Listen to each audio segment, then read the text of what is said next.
Good morning or good evening by the time you watch this, of course. It's been a fun week in Dis. They've had a lot of roadworks due to an emergency, I think, pipe burst.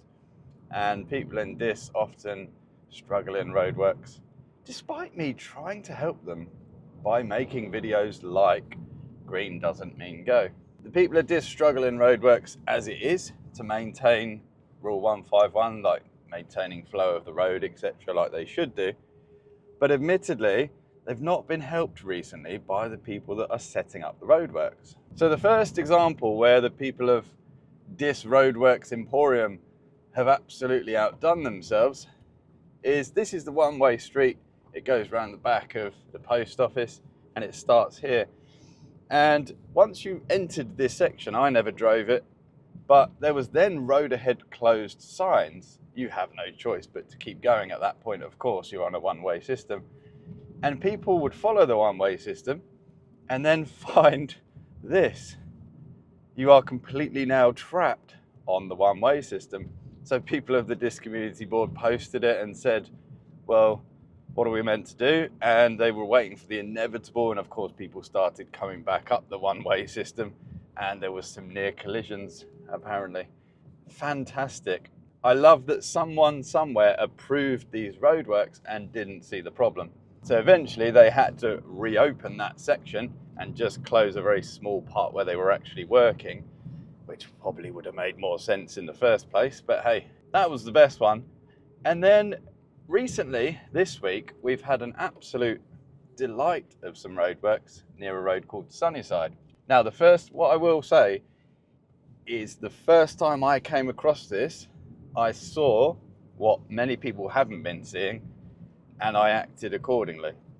And I then used it as a really good teaching point for a lot of my learners, especially ones that lived that way. So as you approached on Sunnyside, you're actually not traffic light controlled. However, they've placed the sign that tells you, of course, when red light shows wait here. So people coming from Sunnyside pretty much can't see it. I just about saw it and realised what was going on. But I looked at that and I thought that is going to cause problems, because especially you've got this junction here at Sunnyside where you can't see to the left.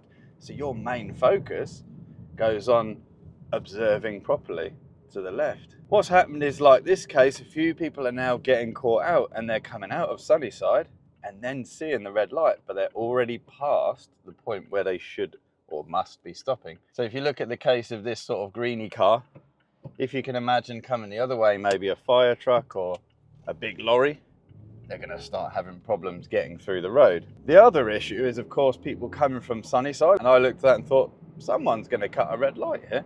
And lo and behold, as we came out of Factory Lane, my learner and I had been talking about the very fact that a green doesn't mean go. It means go if clear. So when we take this turn, they give way, we still need to check for people. As we then go past, you can see the lady in the white car doesn't realise she's on a traffic light and goes straight into where we've just come from. Fantastic, fantastic. And this has been up all week. The other issue you've then got is there are many people among us, and they live among us, that do not understand meeting traffic guidelines in terms of parked cars, obstructions that you are passing. So if you look at myself coming through Sunnyside, I got to this point here and realised that if I carried on, even though it was clear at the time, I'm going to then block the entire road. So I waited where I was. And that allowed, as you can see, the flow of the road to continue. Now, when I was coming forward this one here and I was wanting to turn right into Sunnyside, the inevitable starts happening.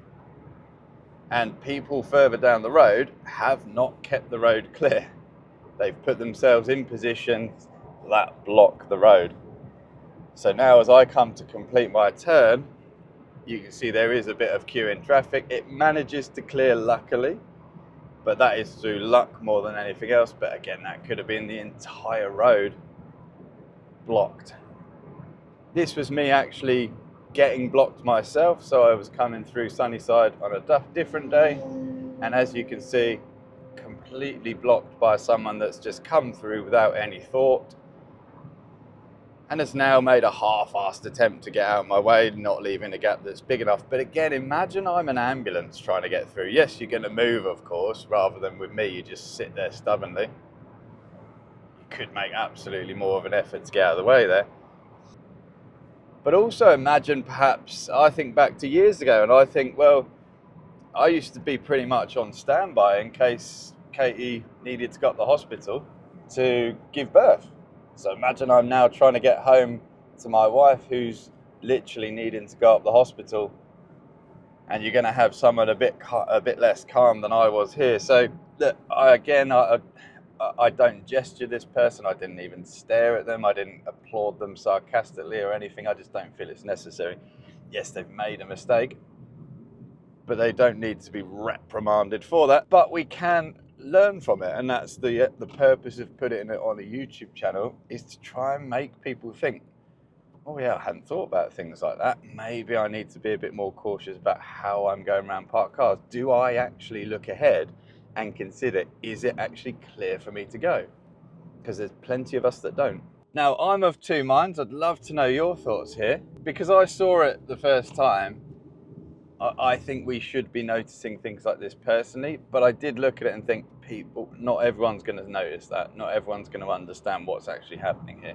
What's your opinion on it? Do you think that is, I mean, I think it's a ridiculous way they've set the roadworks up for sure, but do you think it's still on us to notice that sort of thing? Do you think these people had an excuse for not noticing? There's another example here where the Corsa driver doesn't realise that they're on the red light, as we said would be the problem. And as you can see, they emerge, then realise they're on the red light, but the Skoda behind them is just blindly following again. And now they've emerged and he's reversing, and I can't tell you how much observations he's actually doing. But I was just watching this unfold thinking, well, that's going to be a collision. And it wasn't. But then look at the Skoda driver. So I left them enough room to reverse back into the road so that they wouldn't be blocking the road. They didn't decide to do that. And really, they're just, I suppose, lucky that everyone wanted to turn into Sunnyside in the end. And they could have potentially used the mouth of the junction. But imagine I just blindly follow, get up to the give way line. Everyone behind me just blindly follows. And now again, we've potentially blocked the entire road. So that's been my fun week. I've really enjoyed it. I've enjoyed watching people in the traffic again. I mean, if you look back to my green doesn't mean go video, and I was at this very junction and I had a green light and I couldn't go because it wasn't clear ahead, and I was demonstrating that. Fast forward a few weeks and it's not the same. So this bus, I do feel, was probably left no choice. They've got a single lane out of where they're coming from. So if they don't try and turn, they block the entire road behind them. When the light goes green, everyone's just piling forward, blocking the junction, and it becomes a bit of a free-for-all, really. And then it causes stupid behaviour like this. So you've got the Audi who, as the light goes red, just decides, do you know what? I think I'm going to go the wrong side of the road, pile up this road here. Again, it's frustrating, I understand, but I don't really see an excuse for this kind of behaviour. You've got mandatory bollards, bollards with mandatory instructions, of course, saying you must keep left. And I think everyone would be pretty much aware that that's what they need to do there. So a fun week. I hope yours have been just as interesting as mine. As I said, the main thing I'd love to know from you guys is the one on Sunnyside in particular. Do you feel that we should be noticing things like that, or do you think it's just so poorly set up that actually people can be excused for what they've been doing? And what about your area that you live in? Are you finding that some of the roadworks that are being set up, are they causing similar problems in terms of how they're being set up or how people are responding to them? Let me know.